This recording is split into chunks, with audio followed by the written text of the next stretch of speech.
بسم اللہ الرحمن الرحیم۔ حضرت اسرائیل علیہ السلام۔ اللہ کے مقرب فرشتوں میں حضرت اسرائیل علیہ السلام، جن کو ملک الموت بھی کہا جاتا ہے، شامل ہیں۔ اللہ تعالیٰ نے اسرائیل علیہ السلام کے ذمہ ہر جاندار مسلم اور کافر کی روح قبض کرنے کا کام سپرد کیا ہے۔ آپ علیہ السلام کے ماتحت بے شمار فرشتے کام کرتے ہیں۔ اللہ تعالیٰ نے اسرائیل علیہ السلام کو قرآن مجید میں ملک الموت، موت کے فرشتے کے نام سے پکارا ہے۔ قرآن مجید میں اللہ تعالیٰ فرماتا ہے کہ تمہیں موت دیتا ہے موت کا فرشتہ جو تم پر مقرر ہے، پھر اپنے رب کی طرف واپس جاؤ گے، اور وہ اپنے بندوں پر غالب ہے اور تم پر نگہبان بھیجتا ہے، یہاں تک کہ جب تم میں سے کسی کو موت آ پہنچتی ہے تو ہمارے بھیجے ہوئے فرشتے اسے قبضے میں لیتے ہیں اور وہ ذرا کوتاہی نہیں کرتے۔ اور کاش تو دیکھے جب فرشتے ان لوگوں کی جان قبض کرتے ہیں جنہوں نے کفر کیا، ان کے چہروں اور پشتوں پر مارتے ہیں اور جلنے کا عذاب چکھو۔ وہ متقی جنہیں فرشتے اس حال میں وفات دیتے ہیں کہ دل کے اطمینان اور ایمان کے یقین کی وجہ سے خوشحال ہوتے ہیں، فرشتے انہیں کہتے ہیں تم پر سلامتی ہو، جنت میں داخل ہو جاؤ، یہ نتیجہ ہے ان کاموں کا جو تم کرتے رہے ہو۔ جب اللہ تعالیٰ نے آدم علیہ السلام کا وجود تیار کرنا چاہا تو جبریل علیہ السلام سے فرمایا کہ زمین پر جاؤ اور سرخ اور سفید، کھاری، میٹھی، نرم، سخت، خشک اور تر مٹی لاؤ تاکہ اس سے وجود آدم تیار کیا جائے۔ جب جبریل علیہ السلام مٹی لینے زمین پر گئے تو زمین نے پوچھا اس کا انجام کیا ہوگا، جس پر جبریل امین علیہ السلام نے فرمایا کہ آدم علیہ السلام کی اولاد ہوگی، کچھ جنت میں جائے گی اور کچھ دوزخ میں جائے گی۔ جب زمین نے دوزخ کا نام سنا تو رونا شروع کر دیا اور جبریل امین علیہ السلام سے کہا کہ میں تجھے خدا کی عظمت کا واسطہ دیتی ہوں، میرے سینے سے مٹی کے ذرات نہ اٹھانا، میں دوزخ کے عذاب کو برداشت کرنے کی طاقت نہیں رکھتی۔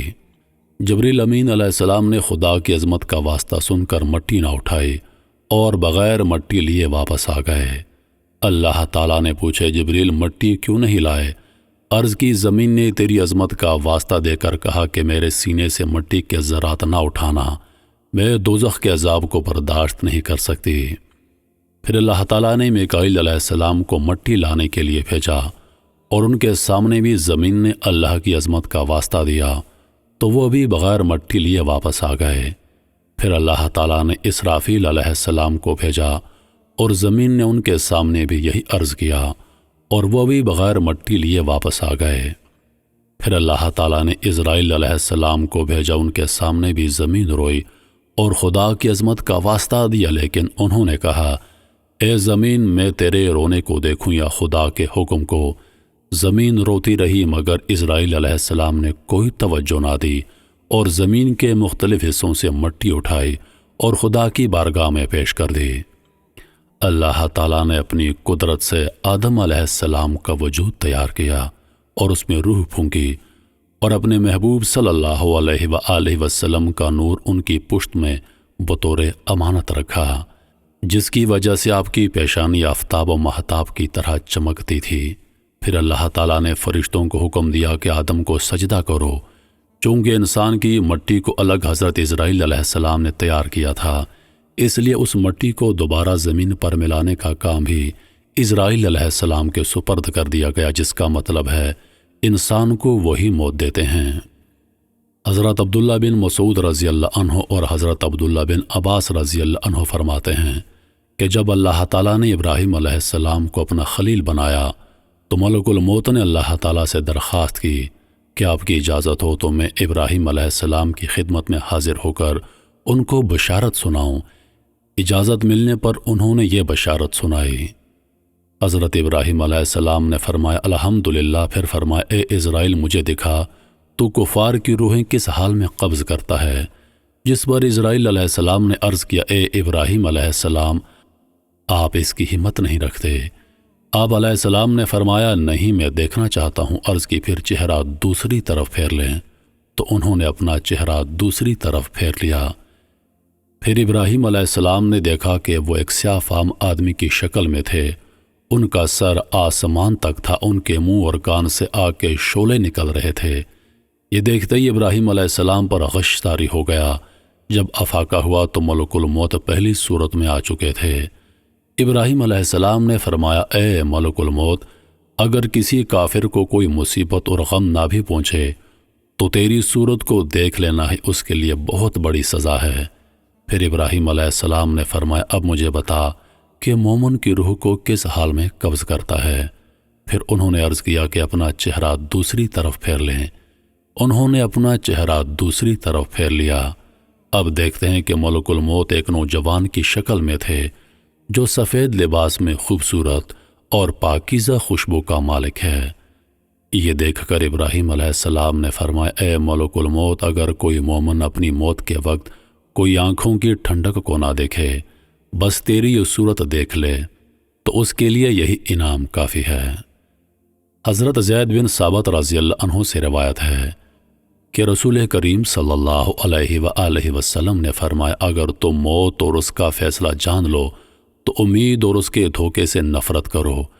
کوئی گھر والے ایسے نہیں مگر ہر روز ملک الموت ان کی تنبیہ کرتا ہے، اور جب دیکھتا ہے کہ ان میں سے کسی کی عمر پوری ہو گئی ہے تو وہ اس کی روح کو قبض کر لیتا ہے۔ پھر جب اس کے رشتہ دار ہوتے ہیں تو کہتا ہے، تم کیوں روتے ہو؟ خدا کی قسم، میں نے تمہاری عمر سے کچھ کم نہیں کیا، نہ میں نے تمہارے رزق سے کچھ کم کیا۔ میرا کوئی قصور نہیں، میں نے تم پر بار بار آنا ہے، یہاں تک کہ میں تم میں سے کسی کو نہیں چھوڑوں گا۔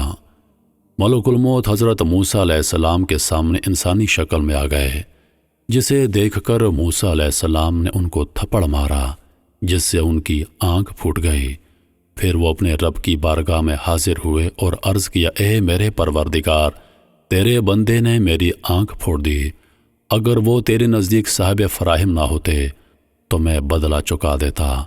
اللہ تعالیٰ نے حکم دیا کہ میرے بندے کے پاس جاؤ اور اسے کہہ دو کہ اپنا ہاتھ بیل کی پشت پر پھیرے، جتنے بالوں کو اس کا ہاتھ پڑے گا اتنے سال اس کی عمر بڑھا دی جائے گی۔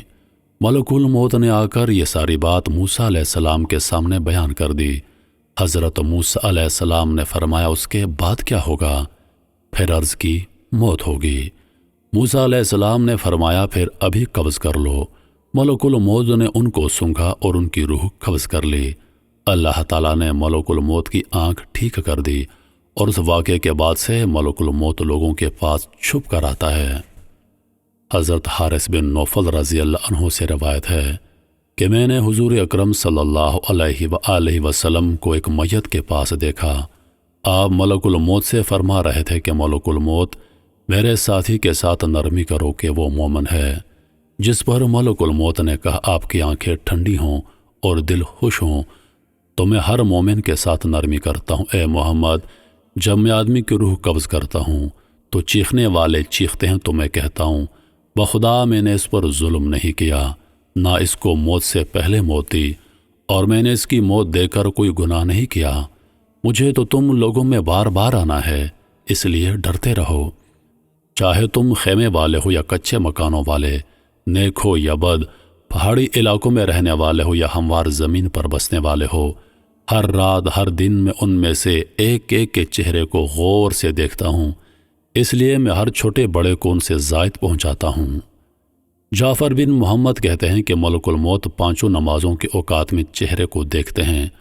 اگر دیکھتے ہیں کسی نیک اور نمازی انسان کی موت قریب آ گئی ہے تو شیطان کو اس سے دور کر دیتے ہیں اور اس کو کلمہ طیبہ کی تعلیم دیتے ہیں۔